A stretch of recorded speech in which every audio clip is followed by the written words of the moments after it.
Hey, bienvenue au podcast Inspiration Santé. Merci de m'inviter. Fait que c'est ton premier podcast? Officiel comme ça, avec micro et casque d'écoute, oui, tout à fait. Pour vrai? Oui. Fait que pour ceux qui ne te connaissent pas, Samuel Hébert, un athlète, tu as compétitionné récemment à Miami. J'ai vu ton temps, 59 minutes, quelque chose comme ça? Oui, exact. Je me souviens plus les secondes, là, mais j'ai 59-17 en tête. Là. iRocks Miami, 59 minutes, premier dans ta catégorie d'âge. Ouais. Tu as roulé à 3,30 kg de moyenne sur ta course. Ouais. OK, mais t'es mon gars, là. Ça fait longtemps que je cours, puis là, je commence à être capable d'appliquer les conseils que je donne depuis longtemps aussi sur moi-même. On est souvent des cordonniers mal chaussés, mais là, les choses commencent à s'aligner. Fait que Miami, c'était une belle démonstration. Fait que là, tu as fait quoi? Là? Mettons que tu me parleras un peu de ton background de compétition dans iRocks. Est-ce que ça fait 2 ans que tu en fais? J'ai goûté à mon premier iRocks avec un événement non officiel, un demi-iRocks, il y a environ 2 ans, à Olympia Performance, dans le coin de Kirkland, à Montréal, qui s'est avéré être un peu la place qui m'a mentoré pour ça l'année passée, quand je me cherchais des nouveaux défis, en fin mars, début avril 2024. C'était dans un processus de restructuration de beaucoup de choses, justement. C'était dans cette période-là, je me suis séparé aussi. Et là, j'étais en recherche de quelque chose pour me dépenser et me donner. J'ai toujours été quelqu'un de très actif, un sportif dans d'autres sports, mais là, je trouvais que le iRocks tombait à point nommé. Puis je me suis mis là-dedans pendant un 4 à 5 semaines plus spécifique, plus intense. Et j'ai eu ma première compétition que je me suis invité un peu sur un coup de tête par des amis qui allaient en Californie pour aller faire le High Rocks de Anaheim qui avait lieu, je crois, en mai l'année passée. Qui a 1 an, pas mal pile. Et c'est là que j'ai fait mon premier High Rocks ever. Puis tu t'es dit comme, oh my God, c'est quoi cette discipline-là? Parce que tu étais un gars de Spartan Race, tu as fait de la course et du track field que tu as fait. Fait comme ta première expérience, qu'est-ce que tu t'es dit quand tu as fini la course? C'est un environnement complètement différent. Fait que moi, ça fait 12 ans que je faisais principalement de la course à obstacles. Donc ça, c'est de la course en sentier en règle générale. Je suis souvent en montagne, à l'extérieur. Oui, il y a beaucoup de monde, mais quand tu performes, finalement, tu es un peu tout seul avec toi-même. Tu es dans le bois, puis souvent, il n'y a personne qui te voit. T'sais. Fait qu'il y a une connexion avec la nature aussi. Il y a un aspect un peu outdoor qui est très présent dans les courses à obstacles. Et là, je me retrouve dans un event où il y a 8000 personnes dans un convention center à l'intérieur avec de la musique en mode un peu quasiment DJ, festival d'électro, si on veut. Puis tu as du monde au pied carré, comme ça n'a pas de bon sens. Il fait chaud, les gens suent. C'est comme un rassemblement de fitness. Tu as du monde de tous les styles, mais comme il y a de la shape au pied carré. Puis là, je suis comme pas dans mon environnement habituel. Je suis ailleurs pour faire quelque chose que j'ai jamais fait, mais en même temps, ça implique de la course. Puis j'ai quand même 13 ans de compétition en arrière de la cravate, de course proprement dit, puis à juste me pousser moi avec moi-même. Fait que les 15 minutes avant le départ, je te dirais que j'étais un peu inconfortable parce que j'ai passé comme la journée presque là-bas à encourager mes amis. Pour ceux qui ont déjà vécu des iRocks, c'est une journée mur à mur. Là, comme de 8 h le matin à 9 h le soir, ils maximisent vraiment le venue pour avoir le plus de coureurs possible qui peuvent participer tant qu'à faire le setup. Et moi, évidemment, mon ami qui compétitionnait, qui m'avait invité à aller essayer ça, elle compétitionnait comme 4 heures avant moi. Fait que j'étais là-bas 4 heures avant ma race à vivre cette intensité-là, cet écosystème-là et à me drainer. Parce que moi, ça me prenait, on dirait, de l'énergie vitale pour être dans ce genre d'environnement-là qui était nouveau. Je suis quelqu'un de très extraverti, puis j'étais très outgoing, mais là, quand je veux faire ma performance puis être un peu comme plus centré sur moi-même, souvent, j'aime ça être dans ma bulle puis faire mes affaires. Fait que moi, j'avais amené mes écouteurs avec Noise Cancelling, que je recommande à beaucoup de monde si vous allez faire un premier iRocks, puis vous voulez avoir votre bulle parce qu'il n'y a pas beaucoup d'espace calme dans cet environnement-là. Fait que les 15 minutes avant ma race, j'étais un peu éparpillé, puis j'étais comme, ouf, je me sentais vide en termes d'énergie. Puis je me suis mis ma playlist habituelle, je me suis comme isolé un peu dans mon coin, puis je me suis recentré, puis je me suis dit, OK, parfait, je m'en vais avoir du fun, faire ce que j'ai à faire ce que je sais que je suis capable de faire, puis it's me with me. Puis là, on dirait que comme mes essences se sont alignées, ça a été vraiment un moment comme de connexion interne assez incroyable, où on dirait que mon corps, ma tête, mon cœur, c'est comme différentes couleurs, on dirait différents chakras, peu importe comment on veut décrire ça, se sont comme alignés. Puis pour une rare fois, je compétitionnais avec moi-même et pas contre moi-même. Fait que mon premier iRocks, ça a été comme un moment significatif dans mon parcours athlétique, qui remonte à il y a déjà plus de 15 ans. Parce que pour une des rares fois, c'était pas comme une bataille contre mon corps ou contre ma capacité, c'était plutôt un travail d'équipe.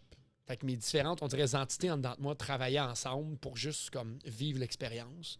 Puis j'ai eu du fun du début à la fin. Ça a été extrêmement exigeant. Les walking lunges, j'ai trouvé ça dur, sans bon sens. Les jambes me crampaient, puis j'étais fatigué rendu là. Mais je savais qu'est-ce qui s'en venait, puis j'ai géré ma course, puis ça a été le fun du début à la fin. Puis ça a donné un beau résultat, un résultat qui est comme reconnaissable, parce qu'à mon premier Ironman, j'ai fait un sub 1 heure, qui est considéré comme un exploit en soi, parce qu'on est peu dans le monde à faire un premier Ironman sous les 60 minutes. Oui, puis avec ça, c'était en pro? Oui, ça, c'était en pro homme. Ton premier en pro, seul, tu l'as fait en bas d'une heure. Oui, j'ai fait 59, 39 ou 50, je me souviens plus, là, mais en bas d'une heure. Puis ce qui m'a donné un podium, je crois que j'ai terminé premier dans ma catégorie d'âge et 7e ou 8e overall de ce Hyrox-là. Et ça m'a permis de me qualifier déjà pour Nice, qui était dans quelques mois après. Parce que là, il faut se rappeler qu'on était en 2024 au mois de mai et les championnats du monde Hyrox sont toujours à la mi-juin. Donc, c'était comme 4 semaines, même pas après. Puis là, mes amis étaient comme « Hey, tu dois venir avec nous », ceux qui m'avaient initié, mes mentors du Olympia Performance. On s'en va tous à Nice. Puis moi, c'était un peu trop short notice avec tout ce qui se passait dans ma vie à ce moment-là. Puis c'était un peu un imprévu.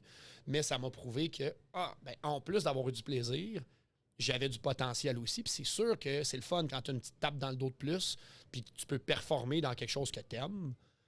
Ben là, ça t'encourage encore plus à le faire. Fait que là, ça m'a comme confirmé que je faisais la transition, puis que je me lançais un peu plus all out dans le Hyrox. J'avais déjà fait le tour des courses à obstacles à ce moment-là. Je me cherchais du nouveau. Fait que ça a été ça, l'élément déclencheur. Mais après, est-ce que ça devient encore plus anxiogène? Dans le fond, la première, on le fait pour l'expérience. On ne sait pas comment à quoi s'attendre. Fait qu'on est vraiment dans le moment. Est-ce qu'après, vu que tu as comme... OK, je l'ai fait en 59 minutes, mais là, tu veux vraiment plus être en mode performance, tu as plus d'attente. Est-ce que là, toutes tes courses, c'est comme ça? Maintenant, un an plus tard, j'ai évolué beaucoup dans le processus, mais immédiatement après, oui. Je pense que ça a été automatiquement là, ça a bien été, ça a mieux été que ce que je me serais attendu. J'ai été à ce moment-là presque chercher le record canadien et ça m'a donné un déclic de dire, OK, je peux faire plus, je peux faire mieux. Puis peut-être une déformation professionnelle aussi de mon rôle de coach puis en tant que kin, où ma job pas mal à temps plein, c'est d'aider les gens à s'optimiser. Ils ne sont pas obligés de gagner ou de performer puis d'être meilleurs. Mais moi, mon but, c'est de les aider, en fait, à éveiller leur plein potentiel puis leur meilleur. Fait que naturellement, je me dis, il faut que je fasse ça aussi. Il faut que je démontre que je suis capable d'être meilleur puis que je m'entraîne vers des meilleurs temps. Puis quelque chose qui était touché pour moi avec le Hyrox, c'est que j'arrivais du milieu des courses à obstacles où d'une course à l'autre, c'est pas comparable.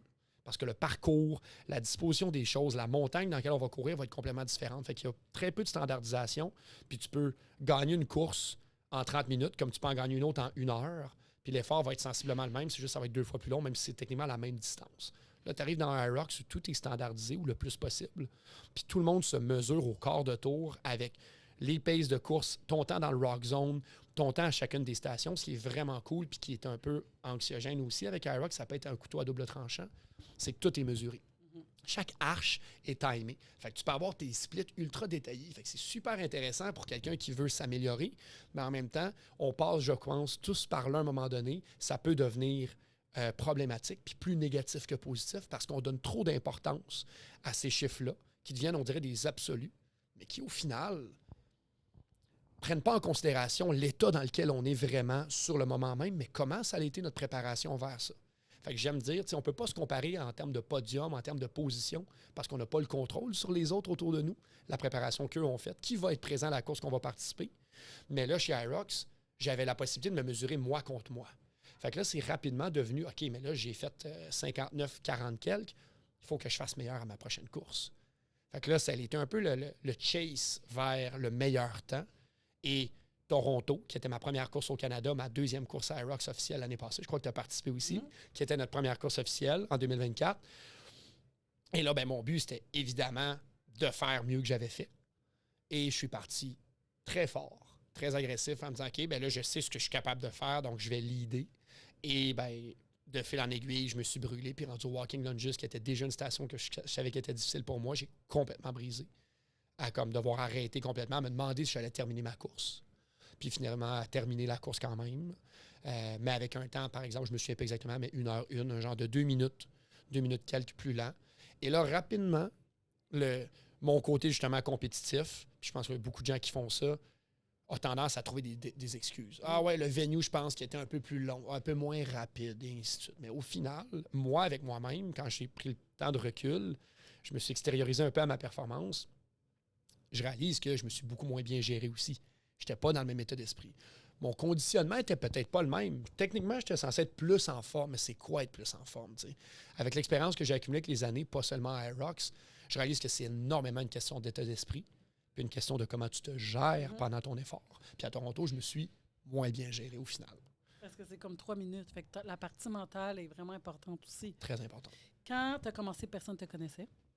Dans le sens que, je parle aussi avec expérience, quand tu rentres dans un sport, exemple, là, je vais faire mon premier triathlon, je connais pas ça. Je connais personne.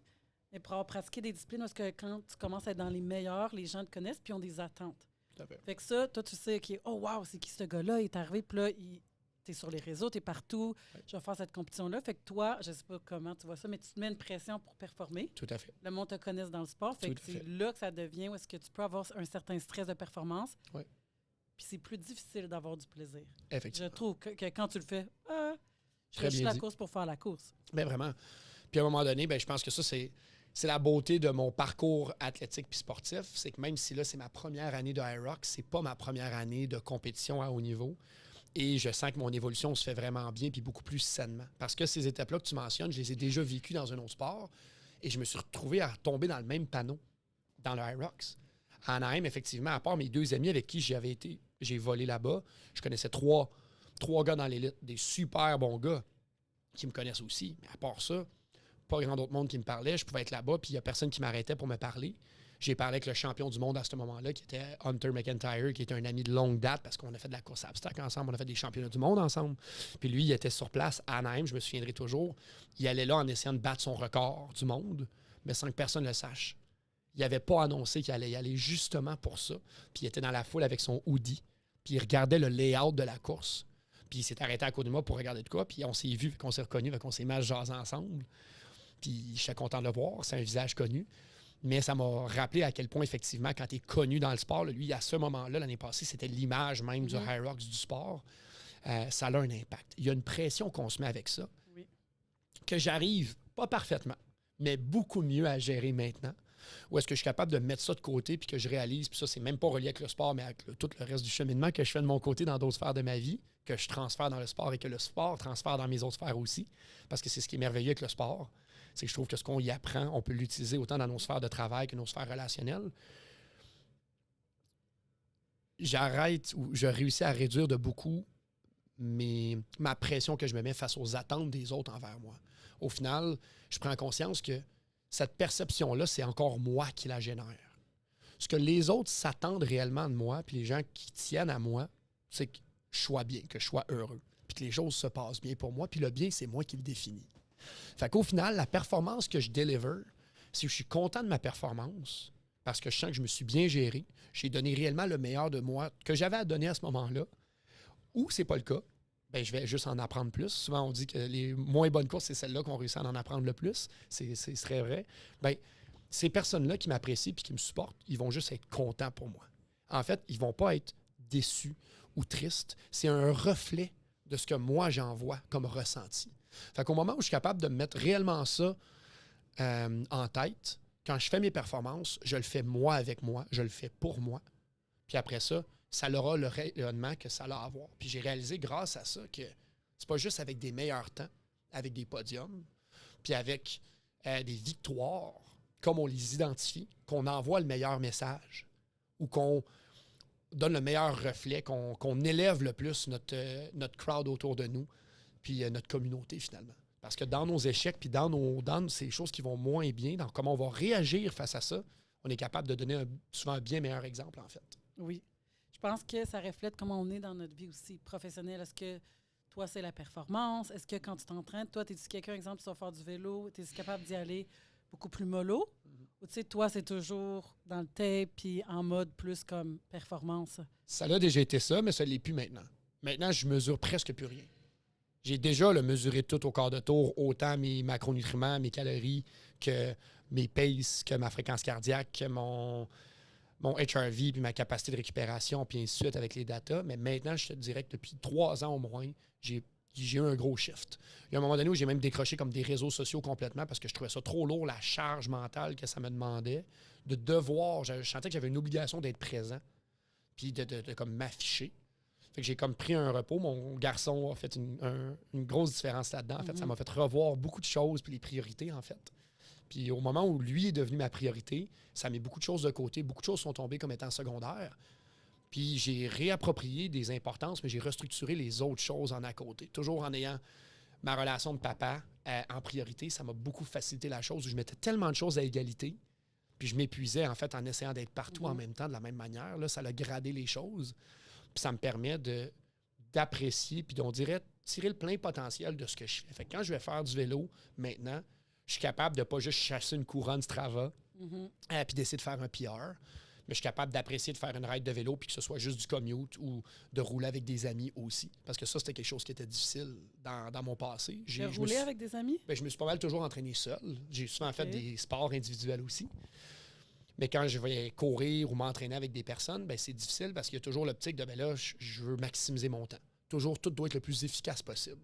Fait que je dois faire une grosse séance. Mais là, tout ça, ça devient pernicieux, puis ça devient très anxiogène parce que ça fait que les moments que je peux passer socialement à échanger dans le mouvement avec les gens, je les apprécie pas autant. Soit qu'eux autres, je les mets dans le rouge parce que moi, je veux aller juste tout le temps plus vite. Puis au final, c'est pas nécessairement bénéfique pour moi. Là. On réalise avec le temps aussi que tu peux pas tout le temps être à 100-110 %. Le zone 2, là, puis la vitesse basale est hyper importante à entretenir. Fait que là, je fais juste réadresser mes choses différemment. Puis en sachant mieux qu'est-ce que je veux, je suis capable de mieux l'exprimer. Je suis capable d'avoir des relations pas mal plus saines avec mon monde, que ce soit en relation amoureuse qu'avec mes amis, au final. Avec les gens qui je m'entraîne. Il y a quelque chose qui est arrivé? Est-ce que, je sais pas, il y a eu, parce que ça me semble être un peu anxieux, il y a un peu de profil anxieux. Est-ce qu'il y a quelque chose qui est arrivé, un élément déclencheur pour que tu décides de dire, OK, je slack la pédale?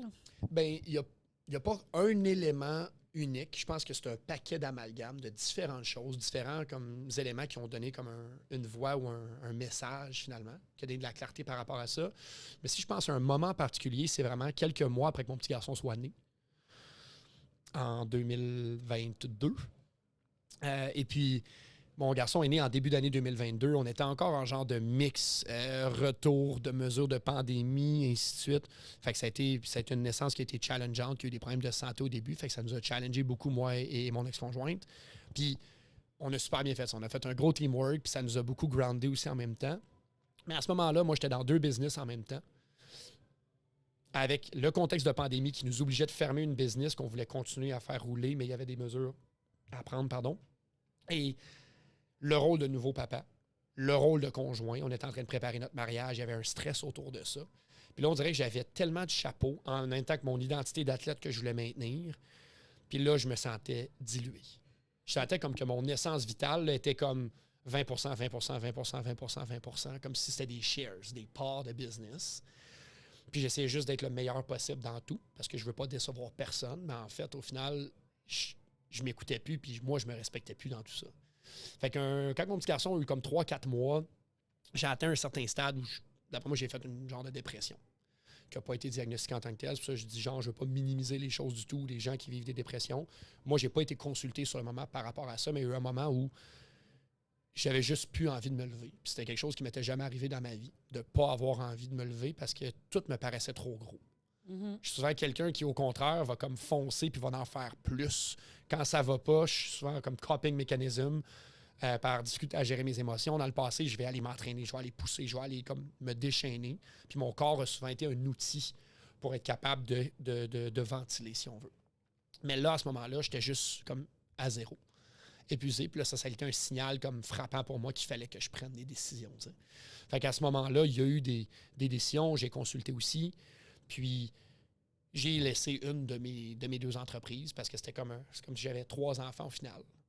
Puis, ça, c'était la plus récente des entreprises. Puis, j'ai décidé qu'il fallait que je me détache de ça parce que c'était trop une grosse charge pour moi. Puis, ça ne me permettait pas de donner le meilleur de moi-même nulle part, finalement.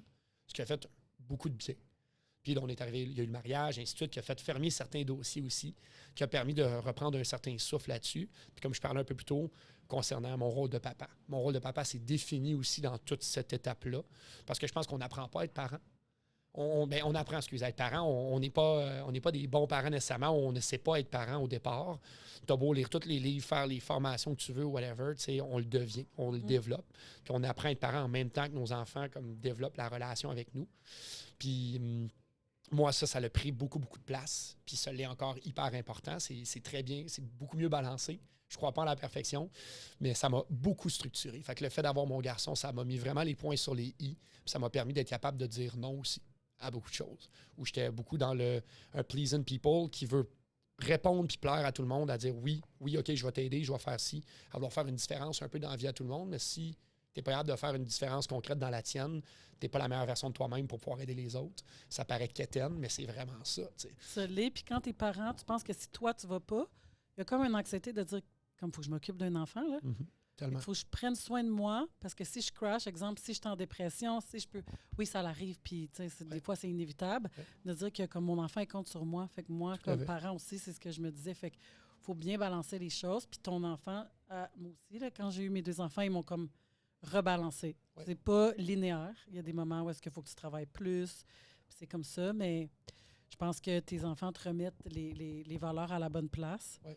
Puis t'apprends des fois, c'est correct, ils n'ont pas toujours besoin de nous. Là. Tout à fait. Faut se dire qu'ils sont capables de se débrouiller aussi. Puis... Tout à fait.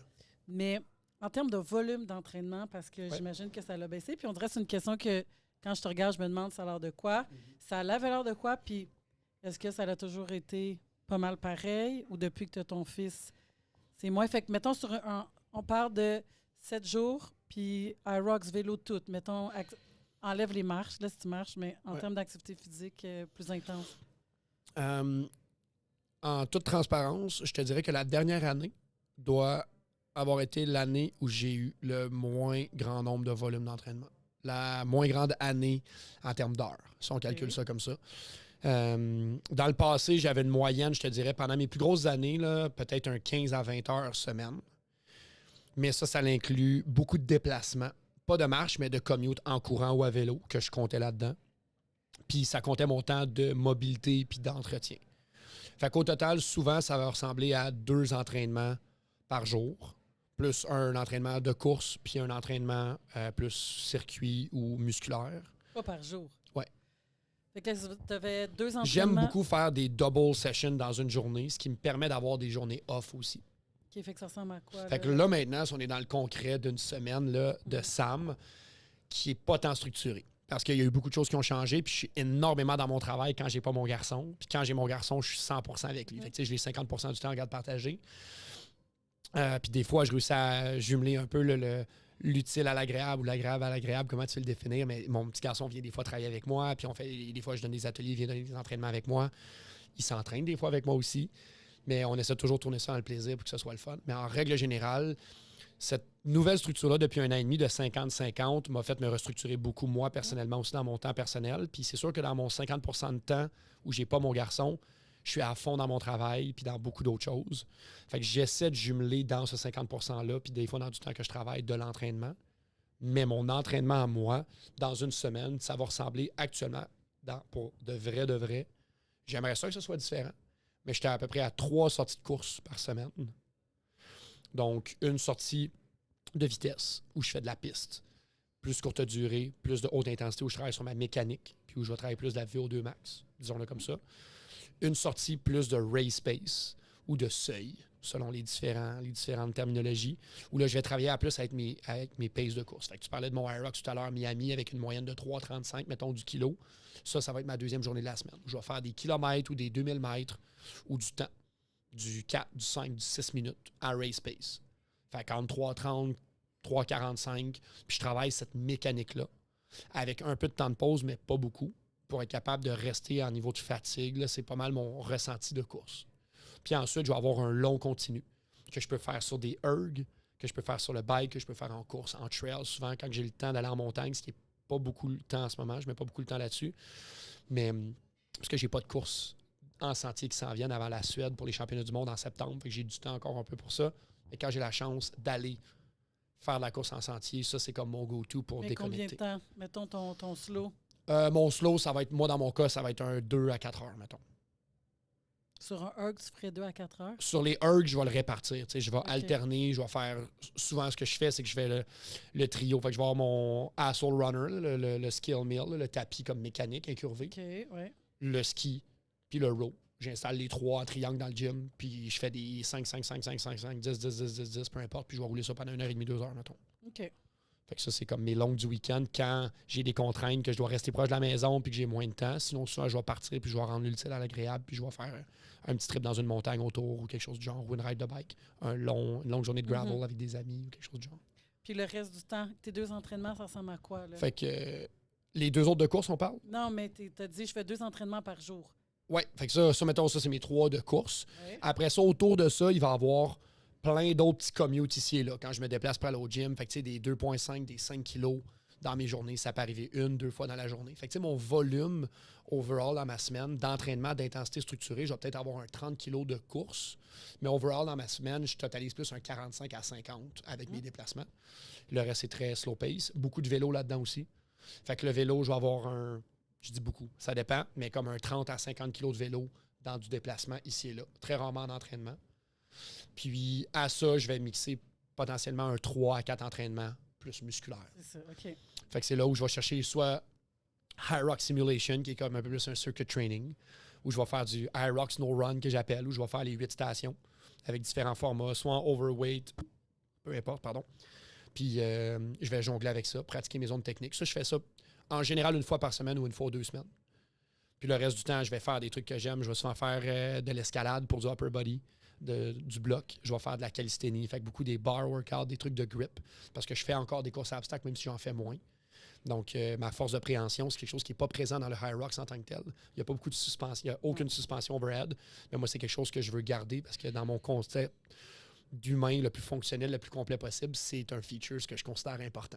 D'être capable de suspendre, de se déplacer, et ainsi de suite, des handstands, des choses comme ça. Fait que ça, j'ai toujours un entraînement d'agilité ou de fun stuff que je fais comme ça dans ma semaine, où c'est souvent comme ma grip qui va être limitante ou mes bras parce que je suis plus capable de me tenir ou de me tirer. Je vais souvent aller atteindre un échec musculaire dans ce coin-là. Puis sinon, je vais souvent faire un workout plus traditionnel, gym workout, en superset. Puis avec beaucoup d'exercices de stabilité puis d'exercices unilatéraux. Fait que beaucoup de single leg puis des choses comme ça. Parce que je veux que ce soit le plus fonctionnel puis transférable possible. Fait que c'est pas 2 entraînements de musculation de gym par jour. Non, non, c'est jamais. C'est ça, j'avais compris. Non, mais moi, quand j'ai un entraînement, c'est tout. C'est oui. du temps que je passe à bouger puis à augmenter ma capacité fonctionnelle, si on veut. Puis comment tu préviens les blessures?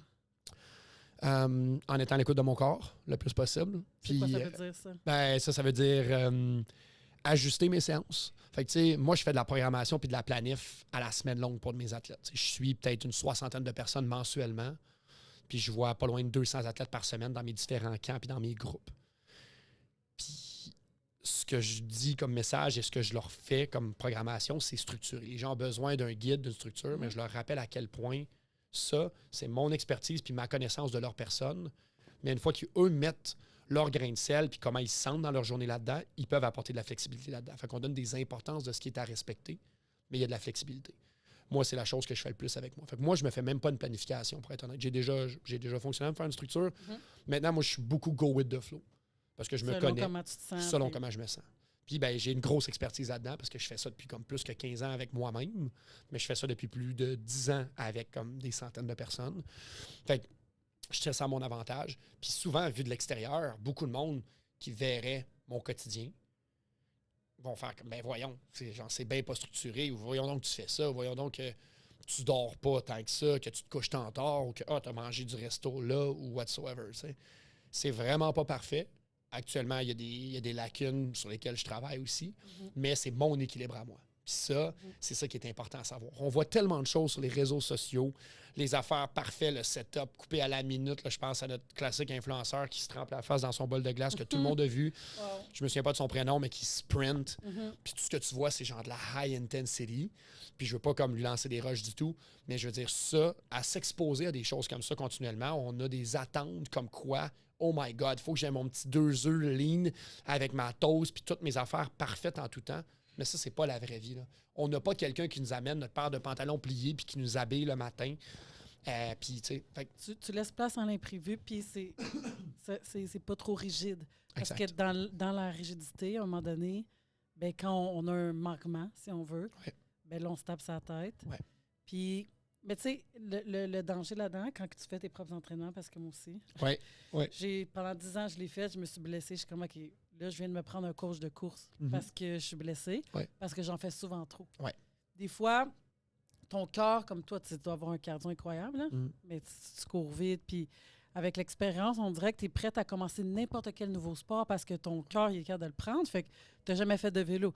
Oh, let's go, on va aller monter, on va faire un 1000 mètres de D+. Tu le fais de Ça se fait. mais ton corps, comme quelqu'un de pas en forme, ne l'aurait pas monté. Non, Il exact. aurait été en bas de la côte, il aurait marché à côté du vélo. Exact. Tu sais, mais des gens comme nous, on va le faire, mais le corps, les tissus ne sont pas adaptés à le faire. Puis moi, c'est ça mon problème. Tu as des amis qui sont dans le sport. Hey, on fait un triathlon. Hey, on va faire un 30 km en trail. Hey.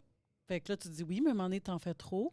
C'est ce qui arrive. Fait que le fait d'avoir un entraîneur, puis aussi, c'est ça mon travail, tu viens structurer puis gérer le volume. Parce que si tes entraînements, c'est juste au seuil, exactement, ben il y a un risque. Tout à fait. Fait que de ce que je vois, c'est le fun. Tu as jumelé le plaisir, ton entraînement au seuil, faire de la muscu, être dans le zone 1, travailler l'agilité. Fait que ça, moi, en tout cas, je regarde ça, je vois pas ta structure, mais ça me semble être parfait comme équilibre d'entraînement que de faire, exemple, quand j'ai fait du CrossFit, puis les gens qui font du CrossFit, puis je veux pas lancer des rushs au CrossFit, mais tu peux être comme 5 jours en zone 4. Là, genre, c'est des entraînements qui sont vraiment taxants.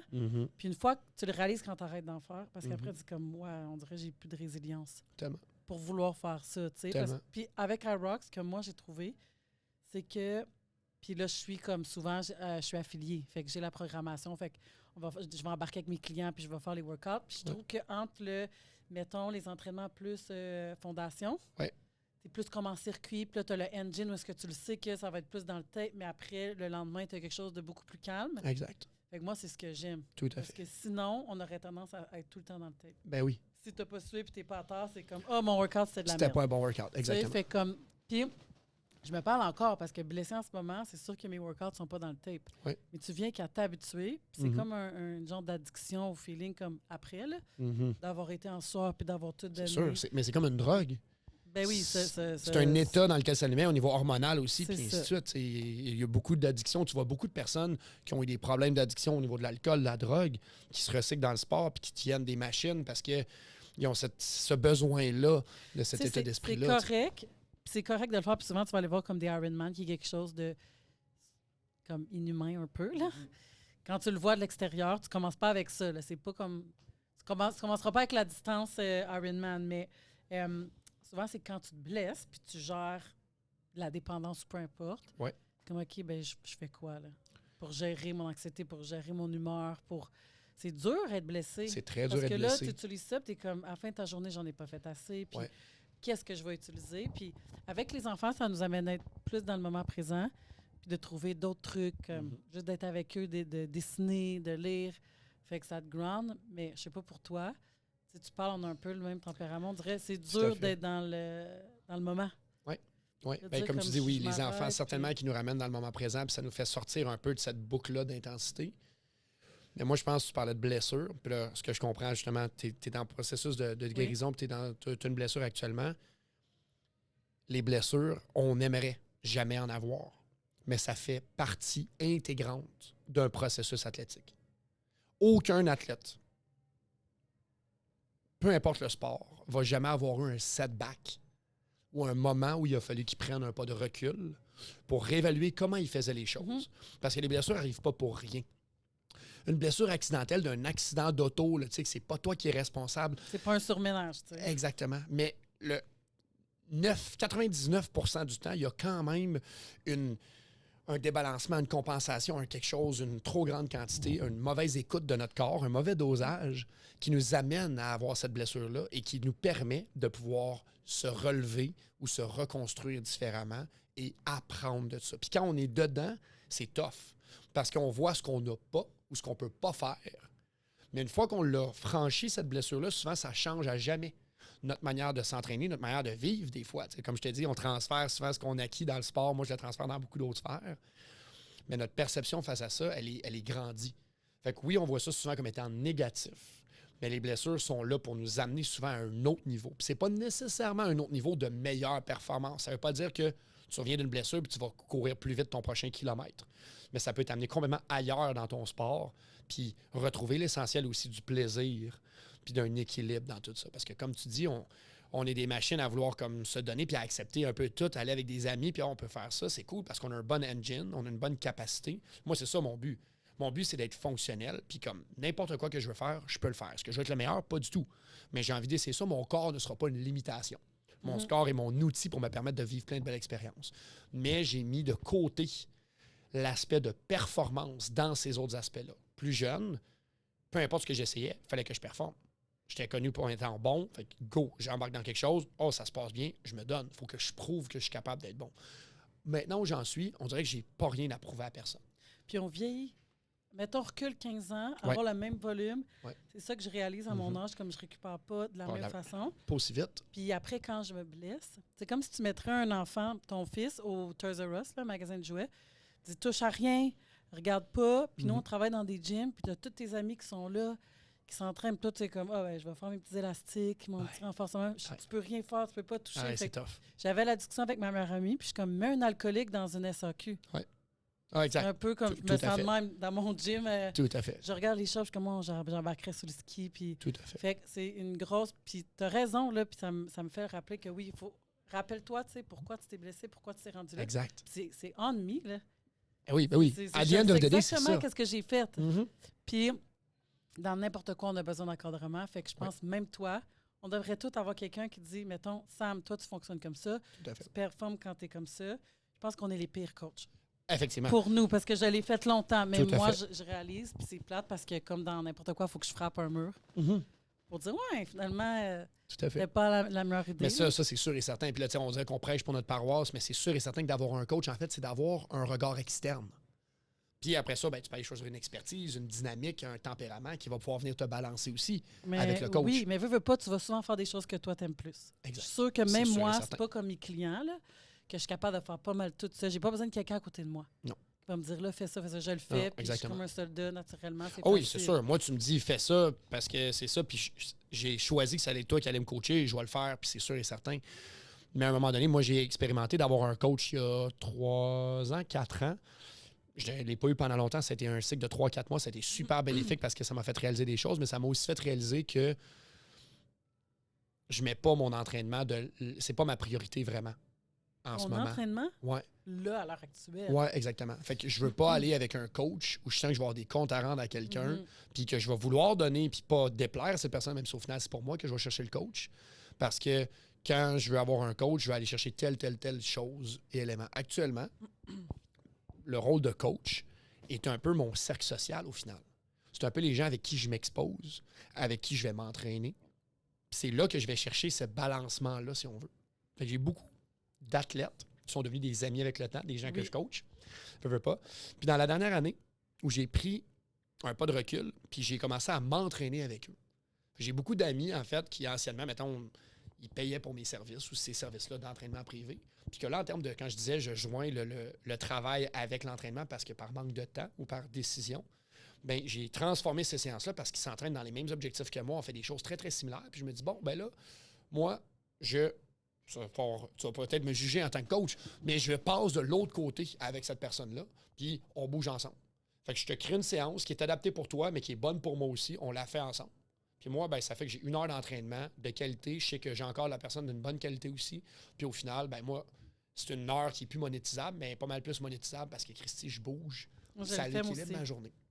Le lundi, on donne un cours à 6h30 dans Rocks, puis je le fais. That's it. Je le donne, mais c'est comme un cours style libre, mais je le fais avec eux. Puis j'ai plein d'athlètes qui sont devenus mes amis. Là. Ben, exact. Moi, tu sais, je fais peut-être 2 privés comme ça dans la semaine, 2 à 3 privés qui se sont transformés en, justement, un temps d'entraînement de gym, puis j'ai 2 groupes que je m'entraîne avec eux aussi dans ma semaine. Fait que ça, c'est rendu que ça l'occupe. C'est jamais mes séances grade A, par exemple. Parce que moi, je grade mes séances en termes d'ordre d'importance, puis comment je vais être comme ready à donner mon intensité dans cette séance-là. En général, je vais avoir 1 à 2 séances grade A dans ma semaine, beaucoup de grade B, puis quelques grades C. Grade C, c'est des séances qui sont comme tassables au besoin. Si je fais le pas, je suis très fatigué, je peux les raccourcir ou jongler beaucoup, beaucoup avec. C'est souvent mes commutes. Mais mes grades A, ça, c'est souvent quand même mes séances, moi, tout seul avec moi-même, sur la piste où j'ai mes mesures, je fais mes affaires. J'en ai 2 comme ça dans la semaine en règle générale. Puis toi, comme coach, tu fais combien de sessions par semaine? Parce que c'est ça ton travail, là. C'est ton temps plein, c'est... Que je coach des gens. Oui, comme ton travail, ton gagne-pain. Moi, mon horaire, là, maintenant, il est rendu quand même très stable. Je fais à peu près une quinzaine d'appels suivis clients. Je fais beaucoup de coaching à distance. Fait que ça, on parle d'un 20-30 minutes où je parle avec mon client puis que je crée sa programmation. Fait que ça, j'en ai une quinzaine En fait, j'en ai comme une soixantaine dans le mois. C'est comme pas tout le temps 15 par semaine. Ils prennent leur rendez-vous quand ils ont besoin. Fait que j'ai des semaines, des fois, qui sont un peu plus grosses dans mon horaire, d'autres un peu plus courtes. Mais en général, 15. 15 clients comme ça à distance. Puis je vais faire un 5 à 8 heures de privé en présentiel dans ma semaine. Des fois jusqu'à 10. Comment tu gagnes ton argent? Ça. Avec du groupe après. Puis du groupe. Puis du groupe. Fait que j'ai du groupe les lundis soirs, les mercredis midi, les vendredis midi. J'ai comme 6 heures de groupe, dont 2 gros groupes de courses. Il n'y a pas vraiment de limite de personnes parce que je ne suis pas limité par du matériel. Puis par de l'espace. Parce qu'on est à l'extérieur. Puis je peux avoir comme 20. Puis le cours du mardi, j'ai 60, 70, 80 coureurs à la fois. Là, IROC Série Québec, est-ce que c'est un organisme qui est lucratif? Quand même, on réussit à payer nos frais dès la première année. OK. Ouais. Là, je regarde le temps, my God. Oui. Je te posais plein de questions sur toi parce que j'apprends à te connaître en même temps. Ouais. C'est quoi IROC Série Québec? Parce que les gens sont mêlés là, par rapport à ça, OK? Ouais. Puis là, toi, tu es ambassadeur pour IROC Canada. Exactement. Peux-tu juste me... Oui, tu vas faire un peu le time frame. Fait que le time frame, la pyramide, si on veut. Là. Fait que grosso modo, on a IROX World, qui est la compagnie mère, qui est une business qui existe depuis, je pense, 8 ans maintenant, qui a été fondée en Allemagne. Puis elle, si vous regardez, mettons, moi, j'aime penser par Instagram. En fonction des comptes Instagram, ça t'aide un peu à voir la ramification. Fait que tu as IROX World, qui est comme la maison mère. Puis ensuite, tu as les IROX de chaque pays. Fait que nous, on a ici, c'est IROX Canada. Mais tu as IROX USA qui est IROX Amérique, là. Mais bon, fameux États-Unis qui l'emporte sur l'Amérique au complet, là, que c'est pas le pays, mais whatever. Fait que tu as IROX France, tu as IROX Australie, tu as IROX Great Britain, ainsi de suite. Fait que tu as toutes ces sous-catégories-là qui sont toutes gérées puis qui doivent respecter les normes de IROX World. Puis là, ça, c'est toutes des comptes Instagram aussi. Fait que si vous voyez différents comptes IROX, il y en a un pour chaque pays. Où il y a des IROX, ce qui veut dire comme beaucoup de pays en ce moment, parce que je pense que c'est dans plus que 50 à 60 pays dans le monde actuellement. C'est assez gros. Puis suite à ça, c'est ce qui est régi par IROX. Ensuite, IROX, c'est un modèle d'affaires où ils ont des courses, ils gèrent des événements, des full IROX, comme on a eu à Toronto, comme on va avoir à Toronto. Et eux, leur modèle d'affaires, c'est les races et les affiliations. Un peu comme on a pu voir pour CrossFit. Comme ici, Team Boileau, vous êtes des affiliés. Donc, les gyms affiliés ou les entités affiliées qui payent leur membership d'affiliation par mois, eux ont le droit d'utiliser le branding IROX. Donc, peuvent mettre les couleurs IROX, peuvent donner des cours qui s'appellent IROX dans leur horaire, ainsi de suite, mais ça doit être utilisé dans l'environnement qui est affilié. Fait qu'ici, Team Boileau, vous pourriez organiser un PFT, donc un Fitness Test IROX. Vous pourriez faire un demi-IROX, comme on vient faire avec HSQ, mais là, je ne rentre pas tout de suite là. Vous pouvez faire de l'événementiel IROX dans votre gym parce que vous êtes affilié. Vous pouvez dire simulation IROX, vous ne faites juste pas dire que c'est un IROX officiel, mais les gens s'en rendraient compte relativement assez rapidement que ce n'est pas dans un gros convention center.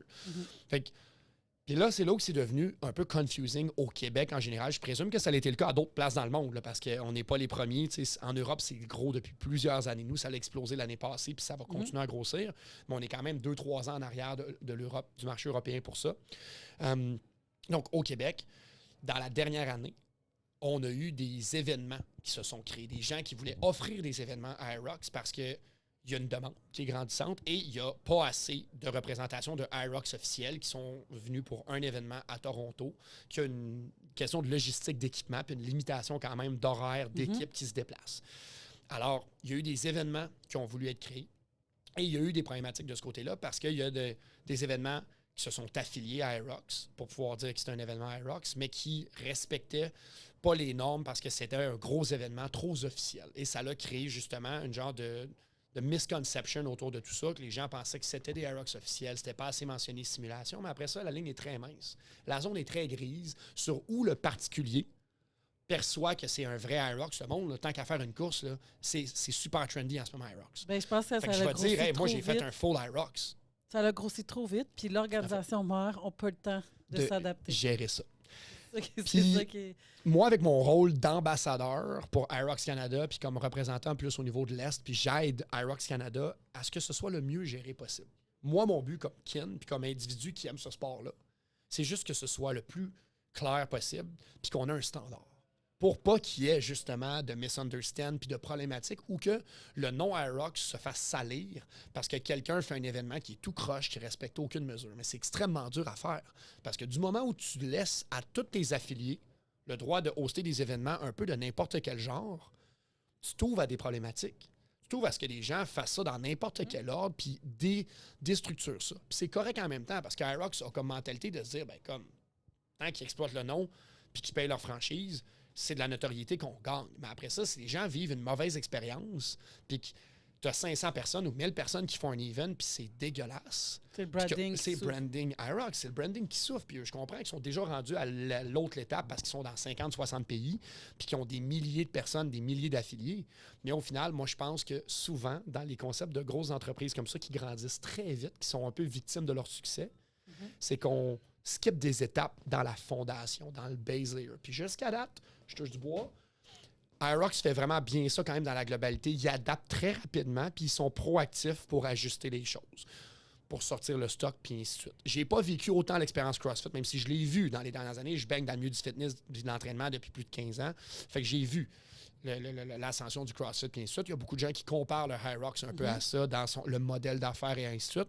Je serais pas prête à dire ça. C'est différent aussi en soi.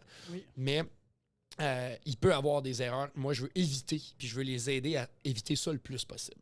Moi, ce que je dirais pour vivre l'expérience, j'ai pas vécu le CrossFit, mais j'étais très proche. J'ai l'impression que les valeurs d'Aerox sont moins centrées sur l'argent, puis tout à fait. créatif, puis beaucoup plus sur la communauté. Tout à fait. C'est comme ça que je le sens, puis ils sont beaucoup plus présents, puis je le vis parce que je suis affiliée. Exact. On a la programmation qui vient avec, puis Exact. le fait que je vois qu'ils ont été victimes de leur propre succès, le Aerox Toronto a sorti. Tout à fait. Puis 14 000 places.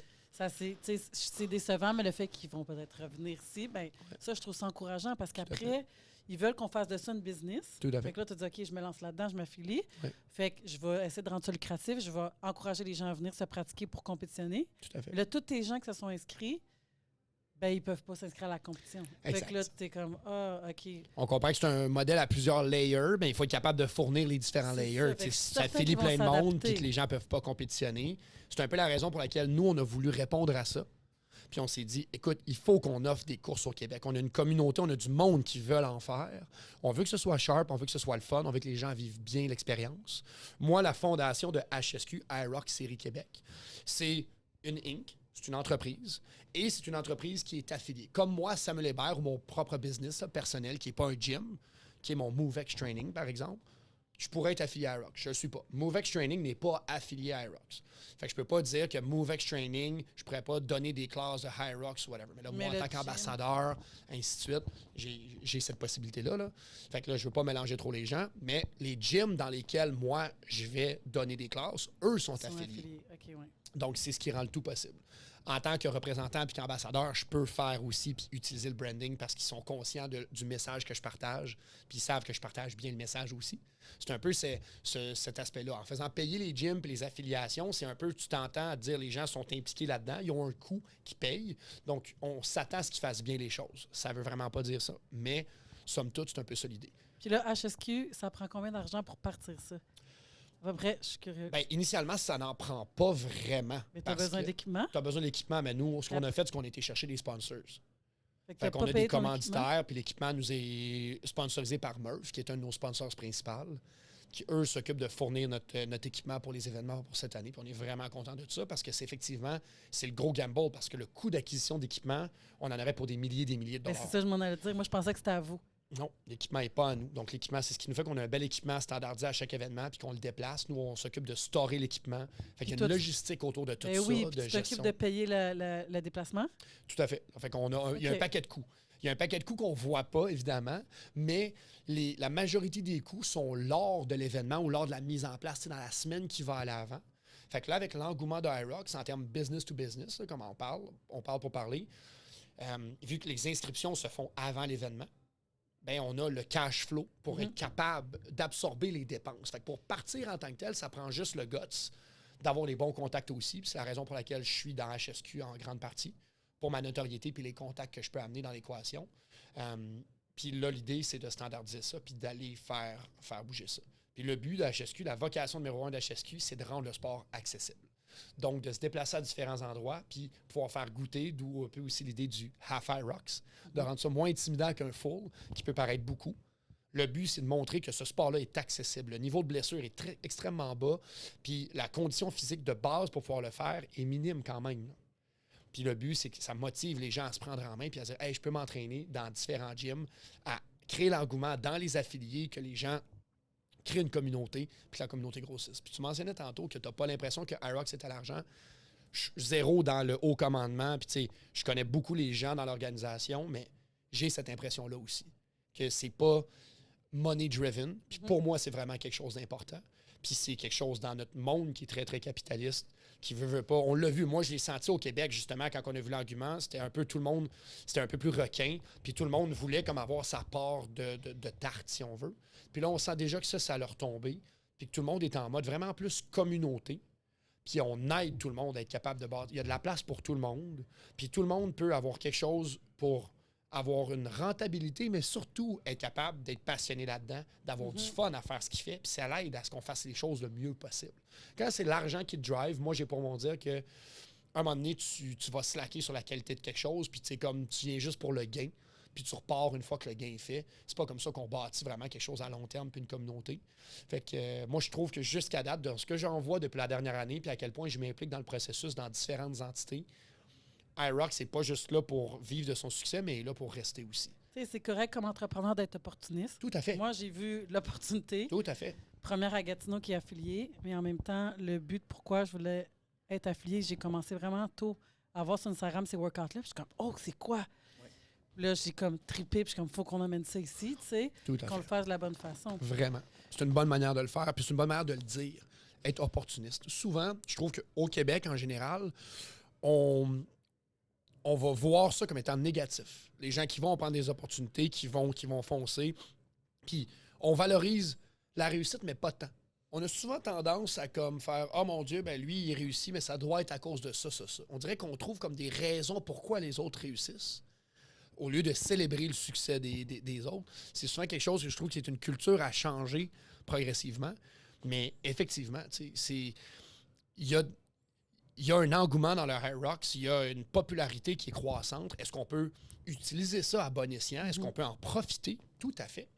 Mais en profiter sans que ce soit au détriment des autres, puis c'est pas en rabaissant les autres du tout. On peut tout le monde s'élever ensemble là-dedans, puis faire avancer la roue finalement. Fait que moi, je vois ça comme une grosse vague. Puis choisis où est-ce que tu es sur la vague. T'sais. Tu prends juste un bout de la vague parce que tu as vu juste pour toi, ben tu vas finalement par pas prendre la curve au complet, puis tu vas rester en arrière éventuellement, mais tu vas avoir profité d'un gain au début, tu vas ramasser beaucoup d'eau.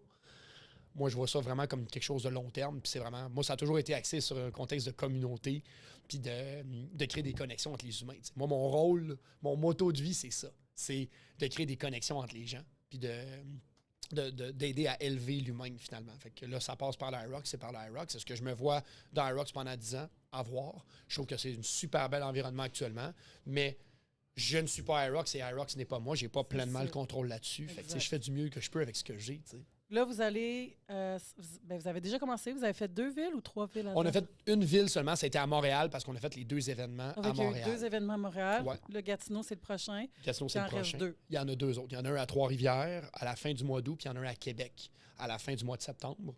Puis après ça, le but de cette série-là, c'est pas seulement aussi de le rendre accessible, mais c'est de créer une élite aussi, puis montrer qu'il y a du calibre au Québec. Fait qu'il y a une finale selon les rankings où les gens se classent d'un événement à l'autre, puis avec un cumul de points. Et la finale va avoir lieu le week-end juste après Toronto. OK. Fait que le samedi après Toronto, fait que ça fait 2 week-ends back-à-back. Le monde va être sharp pour Toronto, le monde va être sharp pour la finale HSQ. Puis ça, nous, ça va clôturer notre année 2025.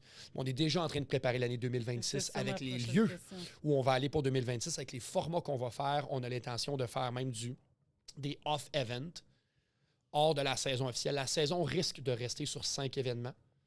OK. Potentiellement 6. Mais le but, c'est pas de faire juste plus d'événements. C'est d'optimiser chacun des événements, de s'assurer que la qualité va être encore là, qu'on va pouvoir peut-être accueillir plus de monde, mais de garder ça quand même concis.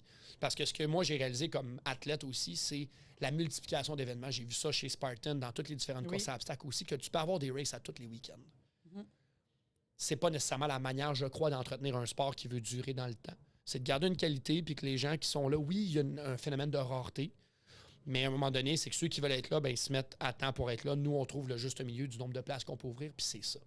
Moi, mon but, les gens sont comme, ben oui, mais là, si tu peux faire 12 événements, pourquoi tu fais pas 12 événements? Ça va être plus lucratif. Mon but, c'est pas ça non plus. Moi, c'est pas de me diluer comme personne non plus dans 12 week-ends. C'est que les week-ends qu'on est là pleinement. On trippe, on a du fun, puis c'est un happening. C'est comme le marathon de Montréal. Il y en a-tu 12 marathons de Montréal par année? Non, il y en a un. Il y a un marathon d'Ottawa, puis that's it. Il y a un marathon de Montréal, il y a un marathon d'Ottawa. Tu veux faire d'autres marathons, tu vas ailleurs. Mais au final, c'est pas de dupliquer l'événement tant que ça. Fait que c'est un peu la même chose avec le modèle d'affaires d'Irox World. Ils veulent pas non plus avoir 15 événements au Canada. Ils veulent consolider des événements qui vont être reproductibles d'année en année puis qui deviennent des go-to. Que les gens, dans leur saison d'athlète, ils vont pas nécessairement faire les 4 events au Canada dans l'année. Ils vont faire leur événement, ils vont peut-être en faire 2, ou ils vont peut-être se déplacer ailleurs dans le monde parce que moi, j'ai envie de faire Irox Barcelone ou Irox France à Paris. Puis j'ai envie d'être dans un environnement complètement différent. T'sais. Fait qu'il y a tout ça aussi. Je finirai avec une question crunchy. OK, vas-y. On est au Québec. Tu connais Arixun? Tout à fait. OK. Je connais très bien l'organisation aussi, puis C'est une Seb et question tout. que j'avais, mais que je ne l'ai pas posée encore, je ne l'ai pas dit de vive voix. Est-ce que quand vous avez sorti HSQ, est-ce que ça a créé quelque chose avec Arixun? Est-ce qu'il y a eu de la jalousie, de la peur? Tu penses que, vu qu'Irox était tellement devenu populaire, j'ai vu des gens... Puis moi, j'ai fait la première à Gatineau parce que chaque événement qui vienne, je veux les encourager. Surtout dans ma ville, je l'ai fait le premier qui est venu à Gatineau. C'est très cool. C'est une belle organisation. Puis moi, je vais encourager ça. Je ne vais jamais dénigrer un prix pour quelque chose. Ils font tout, là. Tout à fait. Paye là, my God. Il ne va pas dire c'est cher, une race à ce prix-là. Ouais. Hey, c'est pour toi, là. Comme, ouais, le monde ne font pas des millions avec ça, là. Non, exactement. Fait que moi, je l'ai fait pour les encourager puis vivre l'expérience dans ma ville. Ouais. Mais est-ce qu'il y a eu une crainte? Y a-tu des gens qui ont parlé contre? En tout cas, bref, je suis comme curieuse de savoir. Écoute, c'est drôle que tu parles par rapport à RX1 parce que RX1, qui est un modèle qui, moi, quand RX1 est arrivé, moi, j'étais beaucoup dans le milieu des courses à obstacles. Puis c'était comme on voyait ça comme un dérivé ou une évolution des courses à obstacles, où il y avait aussi des charges, puis il y avait un mix de CrossFit dans tout ça. Pour ma part, j'ai jamais fait de RX1. J'ai énormément d'athlètes que j'ai entraînés pour des RX1. Je connais très bien Seb, le fondateur de RX1. C'est un bon ami à moi. Puis, je n'ai pas consulté Seb. On n'a pas eu d'échange dans la dernière année, vraiment, depuis l'engouement de Irox, pour être honnête. Fait qu'en toute transparence, je ne sais pas. Je n'ai même pas, pour être honnête, regardé le calendrier RX1, savoir s'il y avait des dates qui venaient se bloquer. Parce qu'actuellement, quand on a sorti nos dates, pour être honnête, on s'est calqué à Irox pour être sûr que ce ne soit pas un limitant en même temps que des week-ends de Irox, parce qu'on veut que ce soit complémentaire. On essaie de ne pas mettre ça en même temps que d'autres événements au Québec par rapport à ça, mais je n'ai pas regardé le calendrier des courses à pied, des courses à obstacles, parce qu'à un moment donné, ça ne finit plus. Il y a 4-5 possibilités quasiment dans la même niche par week-end si tu cherches un peu. Fait qu'on a mis nos événements en fonction de nous, quand on était capable de les organiser aussi. En termes, on est 5 dans l'organisation. Les week-ends qu'on était disponibles, il y a une logistique humaine en arrière de ça. Puis on n'a même pas pensé plus loin que ça, pour être honnête. On s'est dit, écoute, les gens vont venir puis vont devoir choisir. Moi, ça a été un compromis que j'ai dû faire dans les années. Quelle course à obstacles je faisais, c'était quoi mes week-ends. Puis à un moment donné, j'en avais à toutes les fins de semaine. Puis je me suis comme brûlé à faire ça. Après ça, j'ai réalisé que moi, je voulais avoir un week-end par mois, gros max. Puis je le concentre. Là, je suis un peu plus éparpillé que ça avec iRock, que je me déplace, moi, pour mes races personnelles versus ceux que j'organise. Je suis plus à 2 events dans le mois. mes 2 week-ends que j'ai pas de garde en règle générale. Mais c'est ça. Fait que non, écoute, je te dirais, je sais pas comment se passe RX1 cette année. C'est sûr qu'ils doivent s'adapter avec l'arrivée d'Irox puis avec tout l'engouement qu'il y a autour de ça. Mais je pense que si c'est bien fait, il peut y avoir une similitude puis un transfert qui peut être super intéressant aussi parce que c'est très complémentaire. Quelqu'un qui s'entraîne, qui est très bon à RX1, peut être très fort en Irox et vice-versa. Moi, je pense pour l'avoir fait cette année puis avoir fait RX1 depuis les 4 dernières années, quand tu commences à monter dans les niveaux, ça devient plus dur de faire les deux parce que la barbell, ça monte. La gymnastique, je pense que quand tu es comme intermédiaire, c'est correct, mais si tu es pro ou expert, il faut que tu lèves au-dessus de ta tête, il faut que tu fasses des choses, fait que ça prend de l'entraînement. Mais les deux se jumellent super bien ensemble, c'est une vraiment belle organisation. Ouais. Je te mets au défi d'en essayer une. Parfait. Ben, j'en avais même pas que tu n'as jamais fait. J'ai jamais, shame on me, tout à fait. Puis là, ils s'en vont à Rigaud, ça se passe dans la montagne, t'aurais capoté. Ça aurait été une course que... Oui. Je me suis souvent fait dire d'aller essayer, puis ainsi de suite, dans mes prime time de course à obstacles, puis finalement, c'était une question de choix de temps, ainsi de suite. Fait que, parfait. Je rajoute ça dans mon to-do. Je te mets au défi, puis merci d'avoir accepté mon invitation. Si les gens veulent te trouver, tu peux donner ton info là, autant pour HSQ que tes trucs perso. Ben écoute, le plus simple, c'est des questions pour moi ou que par rapport à peu importe ce que j'ai changé sur Instagram, c'est pas mal là que je suis pas mal le plus responsive maintenant. Fait que c'est The Modern Superhero. Donc, pas plus compliqué que ça. Écrivez-moi, reach out, n'hésitez pas à me poser des questions. Je suis un passionné là-dedans, puis j'aime partager par rapport à ça. Sinon, pour ce qui est de HSQ, c'est iRock Série Québec. On a notre site web du même nom, .com, ou notre page Instagram. N'hésitez pas à reach out, que ce soit sur Instagram ou sur Facebook.